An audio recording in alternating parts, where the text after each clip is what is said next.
Selamat berjumpa kembali saudara-saudara sekalian. Good to see you all again. Saya Paul dan ini istri saya Santi.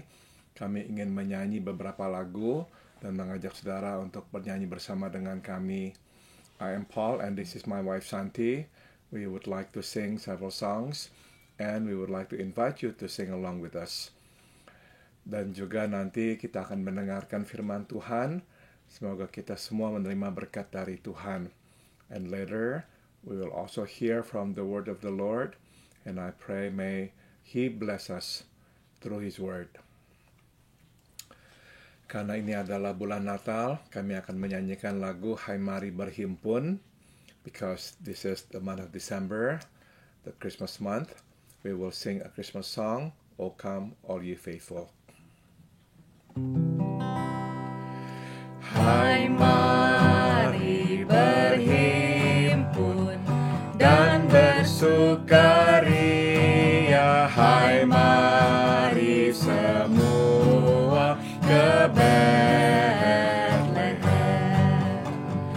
Lihat yang lahir, Raja bala sorga, sembah dan puji Dia, sembah dan puji Dia, sembah dan puji Dia, Tuhanmu.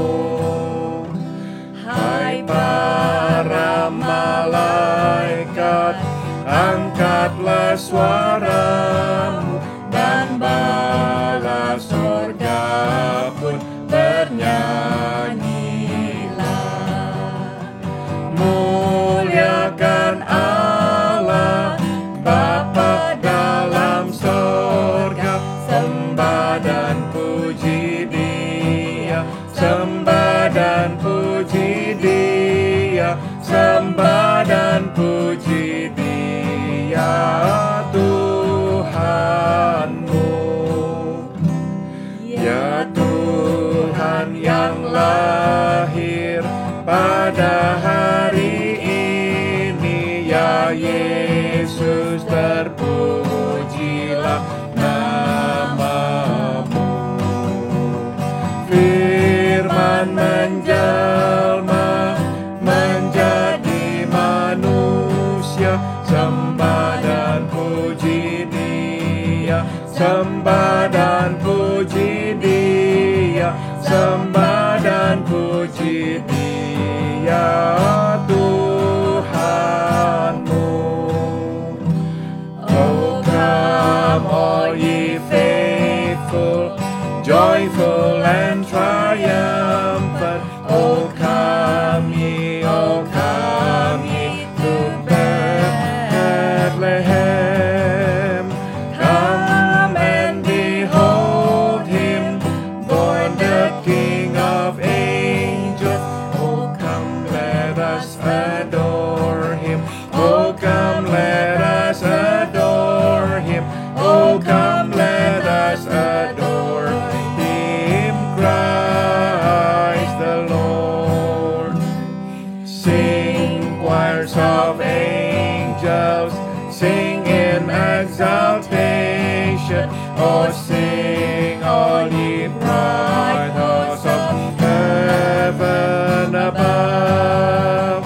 Glory to God, glory in the highest.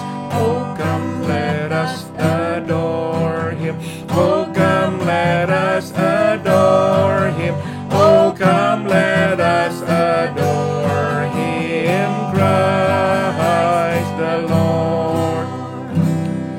Yes, Lord, we greet Thee, born this happy morning. Jesus, to Thee we all glory given. Word of the Father, now in flesh appearing. Oh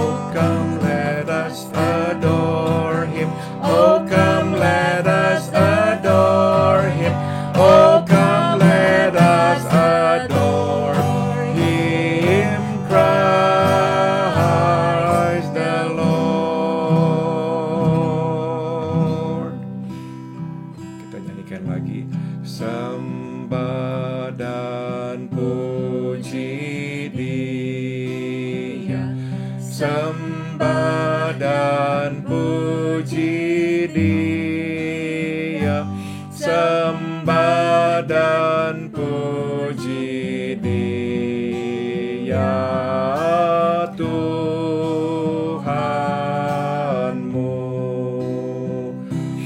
Oh, come, let us adore Him.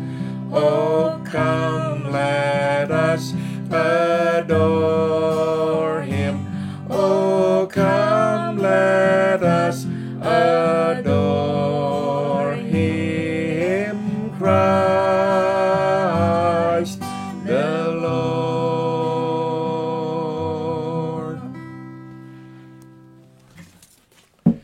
Marilah kita masuk dalam doa. Let us pray. Ya Allah, ya Bapa kami datang kepadamu menuruti panggilanmu. Heavenly Father, we come before you to hearken your call, untuk menyembahmu, Raja segala Raja. We come to worship you, King of Kings. Kami datang untuk menyembahmu, Juru Selamat kami. We come to worship you, our Savior. Kami datang kepadamu yang lahir di dalam dunia yang gelap ini untuk membawa terang sorga. We come before you, Father, the one who was born 2,000 years ago in this dark world to bring heavenly light. Terima kasih Bapa. Terima kasih Engkau berkenan lahir dan hadir di tengah-tengah kami, umat manusia. We thank you, O Heavenly Father. We thank you, O Jesus our Lord, for being among us, to be with us. Bapa, sekarang kami memohon, berbicaralah, kami siap mendengarkan firman-Mu. And now we pray, Father, please speak to us. We are ready to listen to you. Dalam nama Tuhan Yesus kami berdoa. In the name of our Lord Jesus, we pray. Amen.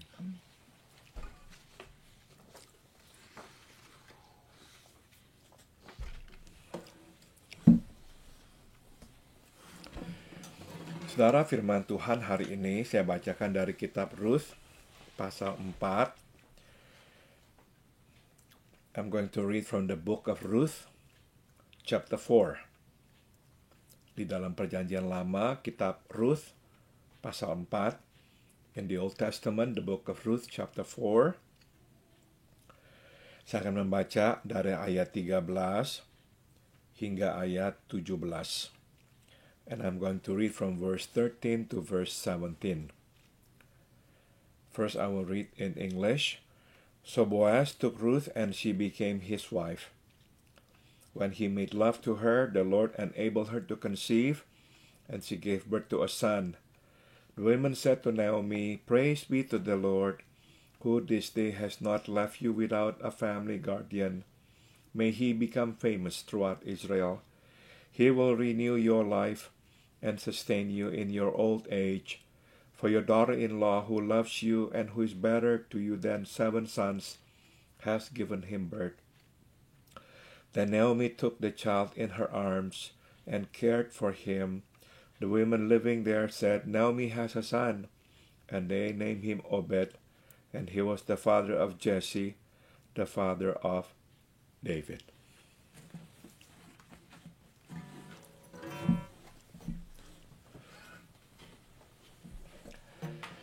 Naomi pasal 4, mulai dari ayat 13. Excuse me. Lalu Boaz mengambil Ruth, dan perempuan itu menjadi istrinya, dan dihampirinya lah dia. Maka atas karunia Tuhan, perempuan itu mengandung, lalu melahirkan seorang anak laki-laki. Sebab itu perempuan-perempuan berkata kepada Naomi, "Terpujilah Tuhan, yang telah rela menolong engkau pada hari ini dengan seorang penebus. Termasyurlah kiranya nama anak itu di Israel, dan dialah yang akan menyegarkan jiwamu dan memelihara engkau pada waktu rambutmu telah putih, sebab menantumu yang mengasihi engkau telah melahirkannya, perempuan yang lebih berharga bagimu dari 7 anak laki-laki. Dan Naomi mengambil anak itu, serta meletakkannya pada pangkuannya, dan dialah yang mengasuhnya. Dan tetangga-tetangga perempuan memberi nama kepada anak itu, katanya, pada Naomi telah lahir seorang anak laki-laki. Lalu mereka menyebutkan namanya Obed. Dialah ayah Isai, ayah Daud. Saudara-saudara sekalian, kita tahu bahwa Tuhan kita Yesus dilahirkan di kota Bethlehem. We all know that our Lord Jesus was born in a small town called Bethlehem. Saudara, kota ini memang sangat kecil sekali jikalau tidak ada nama Yesus yang dikaitkan dengan kota itu. Besar kemungkinan kita membaca firman Tuhan tidak begitu memperhatikan akan nama itu. If it were not for Jesus who was born there, perhaps this town, Bethlehem, even though it is in the Bible, would not really catch our attention. Most likely if we had read it without associating it with Jesus, we just thought of it as just a name of a place. Tapi sebetulnya saudara, ada sejarah yang sangat menarik yang mesti kita ketahui. But actually there is a history behind it. There's a story behind it that we should know. Saudara, ceritanya memang berawal dari seseorang yang bernama Ruth ini. And the story actually began by Ruth, the name of the person that we have just read. Saudara, Ruth sebetulnya adalah seorang Moab. Ruth actually was a Moabite. Di manakah Moab? Sekarang ini Moab itu adalah bagian dari negara Yordan. Now the name Moab actually, the people of Moab are the people of, or in the country of Jordan. Saudara, Ruth ini berkenalan dengan keluarga Naomi gara-gara Naomi itu pindah ke Moab. Ruth got to know Naomi and her family because Naomi migrated to Moab. Naomi sendiri sebetulnya adalah seorang yang berasal dari Bethlehem. Naomi actually was from Bethlehem. Dia menikah dengan Elimelech dan mempunyai 2 anak, Kilion dan Malchion. Dan mereka karena kelaparan di Bethlehem, mereka pindah ke Moab. Her husband's name was Elimelech, and they have 2 children, 2 sons, Milion dan Kilion, and they moved to Moab because of the famine. Nah, saudara, di sanalah anak-anaknya Naomi menikah dengan orang-orang Moab. Nah, salah satu menantunya adalah Naomi. And over in Moab, Naomi's sons married Moabites, and one of them was Naomi. Nah, kita tahu ceritanya, akhirnya suami Naomi meninggal dan kedua putranya juga meninggal dunia di Moab. We all know the story that her husband died in Moab and also her 2 sons died in Moab. Nah, saudara, dia ingin pulang kembali ke Bethlehem sendiri, tapi menantunya Naomi enggak mengizinkan. Naomi berkata, saya akan tetap mendampingimu. Naomi wanted to go home to Bethlehem alone, because she said her 2 daughters-in-laws are still young, they could remarry, but Naomi refused to let her go alone. She insisted on going with her mother-in-law. Nah, saudara, kita tahu pada akhirnya Naomi bertemu dengan Boaz dan mereka menikah. Nah, seperti apa yang telah kita baca tadi, mereka dikaruniakan anak bernama Obed. As we have just read, in the end, Naomi married Boaz. Ruth married Boaz. And Ruth and Boaz were blessed with a child named Obed. Dan Obed mempunyai anak bernama Isai. Dan Isai adalah ayah dari Raja Daud. And we know that Obed had a son named Jesse, and Jesse had a son named David, King David. Nah, saudara, kita tahu pada akhirnya keturunan Daud, salah satunya adalah juru selamat kita Tuhan kita, Yesus Kristus. And we know that one of the descendants of King David was our Lord and our Savior, Jesus. Saudara, kita tahu juga bahwa Yesus dilahirkan di Bethlehem. And we also know that Jesus was born in Bethlehem. Saudara, yang menarik juga adalah bahwa sebetulnya orang tua Yesus di dunia ini, Yusuf dan Maria, berasal aslinya memang dari Bethlehem sebelumnya, tapi sebetulnya mereka itu berasal dari Nazaret, sebuah wilayah di utara Israel. But the truth of the matter is actually Jesus' earthly parents, Joseph and Mary, were from Nazareth. Ya, tapi karena keturunan Yusuf adalah dari Bethlehem, maka sewaktu diadakan sensus, Yusuf harus kembali ke Bethlehem. But because Joseph's ancestors were from Bethlehem, so he had to return to Bethlehem to be counted in the census. Saudara, dari sini kita bisa belajar beberapa hal yang luar biasa indahnya. There are several beautiful lessons that we can learn here. Saudara, nomor satu kita bisa belajar bahwa rencana Tuhan berjalan melewati waktu yang sangat panjang. The first lesson we can learn is that the plan of God travel through time, a long time. Ribuan tahun sebelum Yesus lahir di Bethlehem, Tuhan sudah mempersiapkan kota Bethlehem.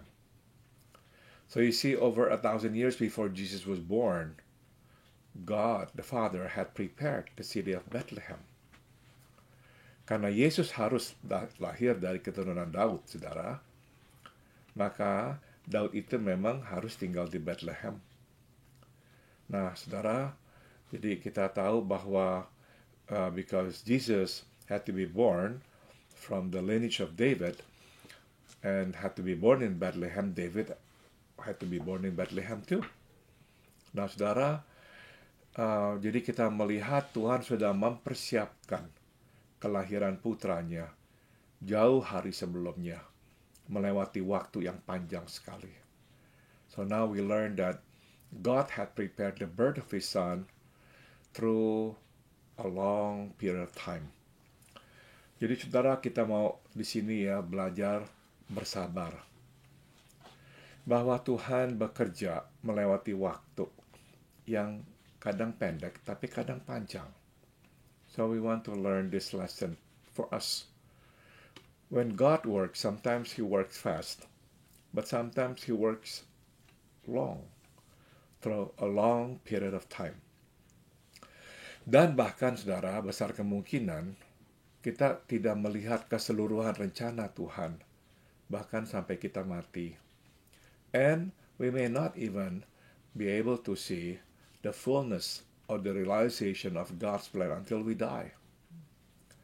Saudara, Naomi menggendong putra dari Ruth. Bersenang luar biasa, bersenang hati luar biasa. We know Naomi was so blessed, so happy when she actually took care of Ruth's son. Saudara, dia melihat anak ini, Obed ini, sebagai sukacita yang Tuhan berikan atas kesusahannya.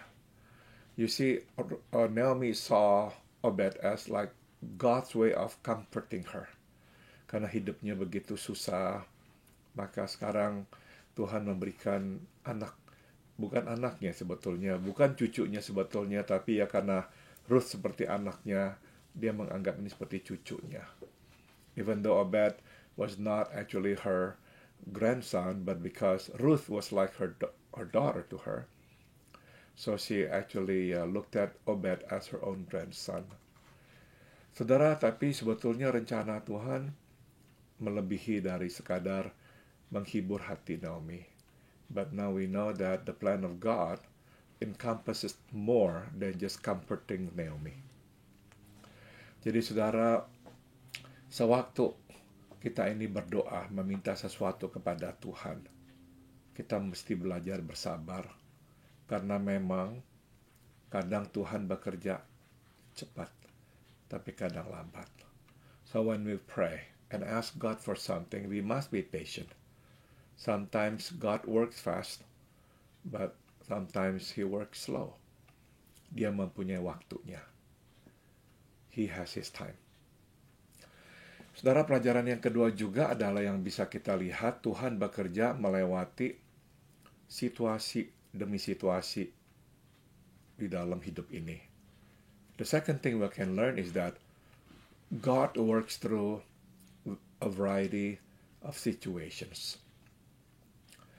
Saudara, siapa yang berpikir bahwa sensus yang dikeluarkan oleh Kaisar Agustus merupakan cara Tuhan membawa Yusuf dan Maria pulang kembali ke Bethlehem? Who would have thought that God used the census issued by Caesar Augustus to bring Joseph and Mary home to Bethlehem? Karena Mesias harus lahir di Bethlehem. You see, because God had determined that Messiah had to be born in Bethlehem. Nah, saudara, tapi juga ada satu lagi yang perlu kita ketahui di sini. Saudara, Ruth bukan seorang Israel, tapi Ruth menjadi nenek moyang Yesus. You see, there's another plan of God here. Ruth was not an Israelite. She was not a Jew. She was a Moabite. But then, Ruth had to be in the plan of God. Tapi Ruth mesti ada dalam rencana Tuhan. Saudara, kenapa kok mesti ada Ruth di dalam garis keturunan Tuhan kita Yesus? The question is, why there has to be Ruth in the lineage of our Lord Jesus Christ? Sederhana jawabannya, saudara, karena Yesus adalah juru selamat dunia, bukan juru selamat Israel. The answer is simple. It's because Jesus is the Savior of mankind, of the world, not only Israel. Itu sebab, saudara, Tuhan memerlukan Ruth, seorang Moab, untuk ada di dalam garis keturunan Tuhan kita Yesus. That is why Ruth had to be included in the genealogy of Jesus our Lord. Saudara, kita melihat inilah cara Tuhan bekerja, melewati situasi demi situasi. And that's how God works.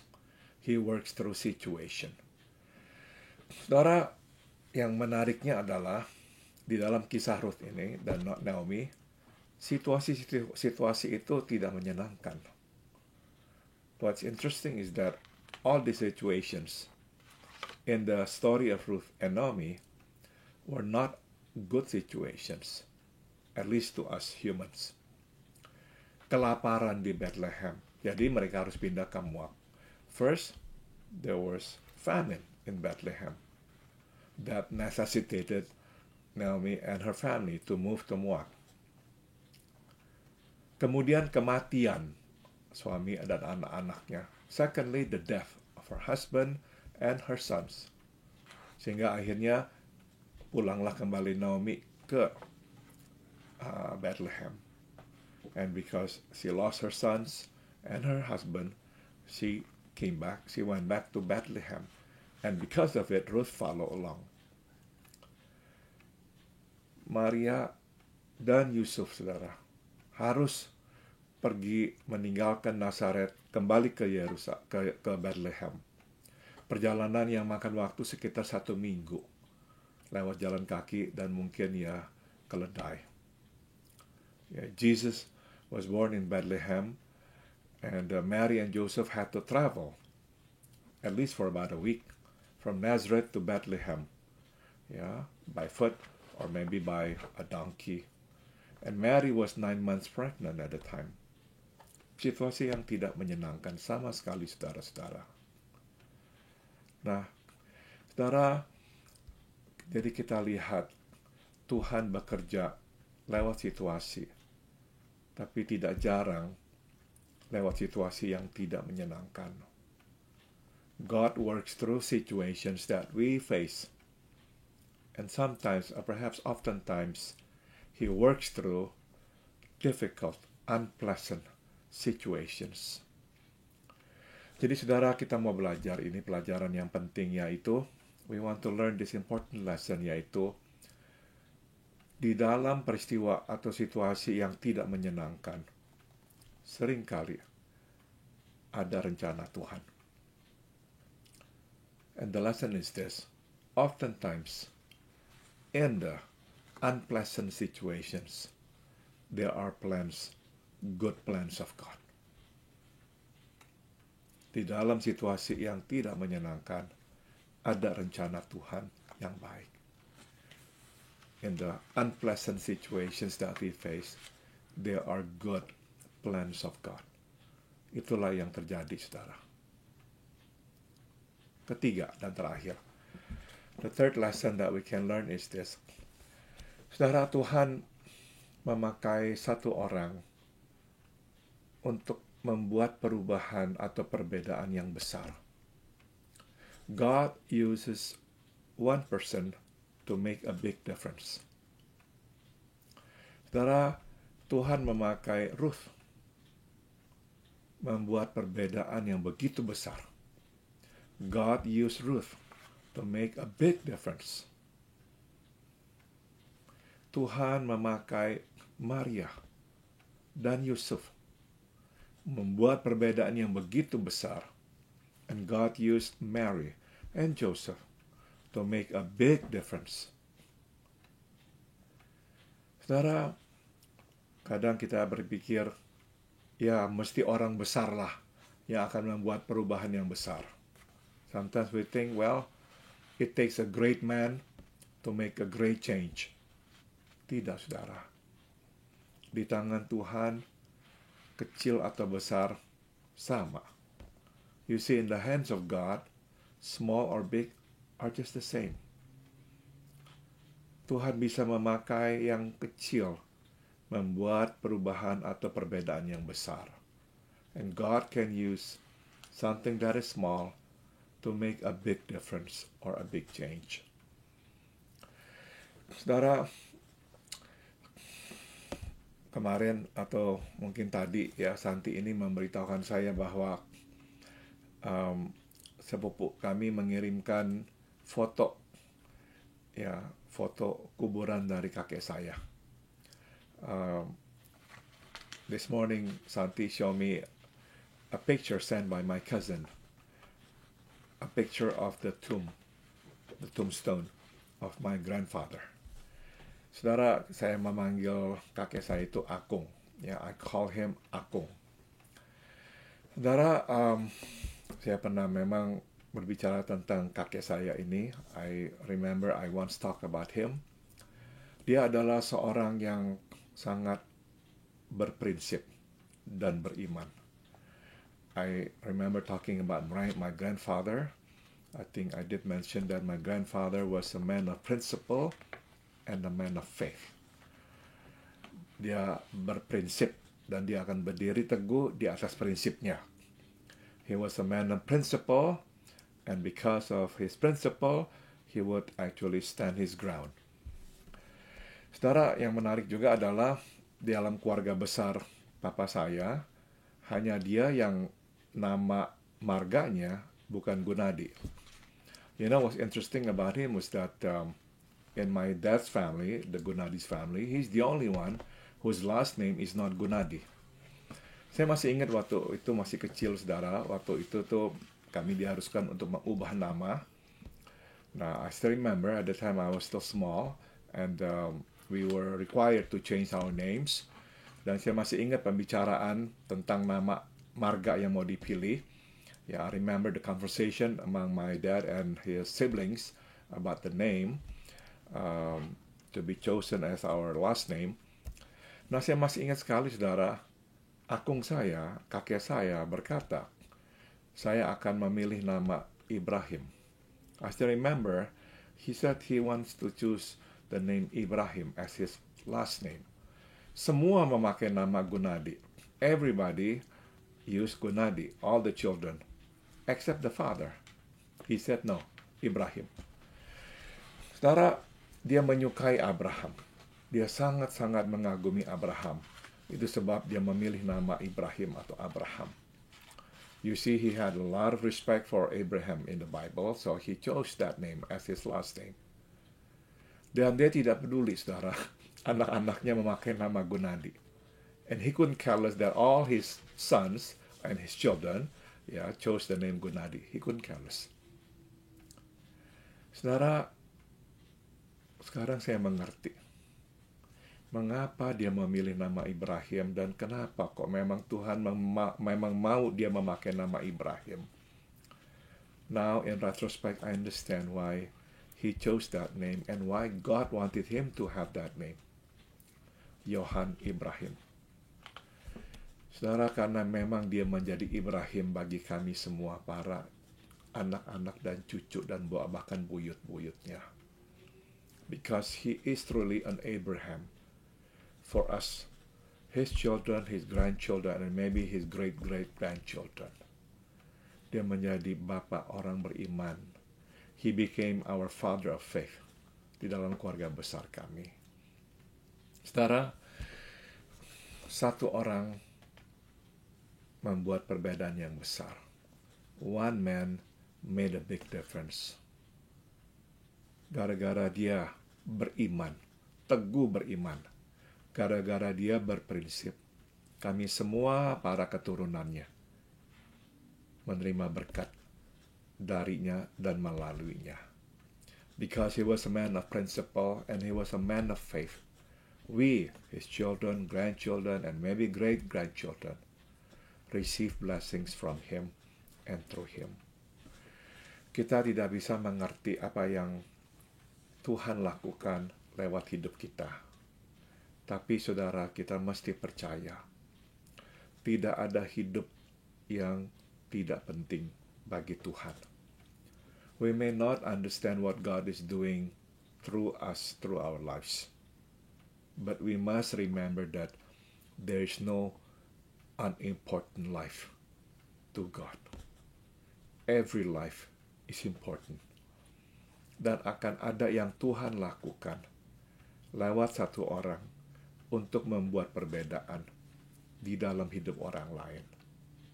And there's something that God will and can do through one person to make a difference in somebody's life, or maybe the lives of many. Amin. Santi mau tambahkan, silakan. Saya mengaminkan semuanya, hanya sedikit. Tadi ada 4 tokoh yang dipaparkan, Naomi, Ruth, Yusuf, dan Maria. Memang 4 karakter mereka yang sangat outstanding adalah sabar. Mereka sabar di masa susah. Dan tadi poin yang pertama, biarlah kita juga sabar karena kita tahu ada rencana Tuhan di dalam hidup kita yang mulia. Amin. Amin. Okay, thank you, Sia. Saudara, kami akan mengakhiri dengan lagu Surely Goodness and Mercy Shall Follow Me.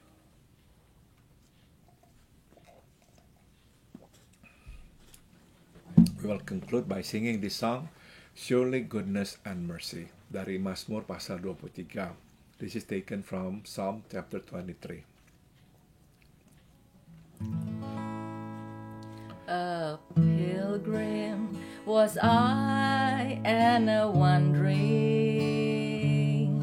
In the cold night of sin I did roam. When Jesus, the kind shepherd, found me, and now I am on my way home. Surely goodness and mercy shall follow me all the days of my life.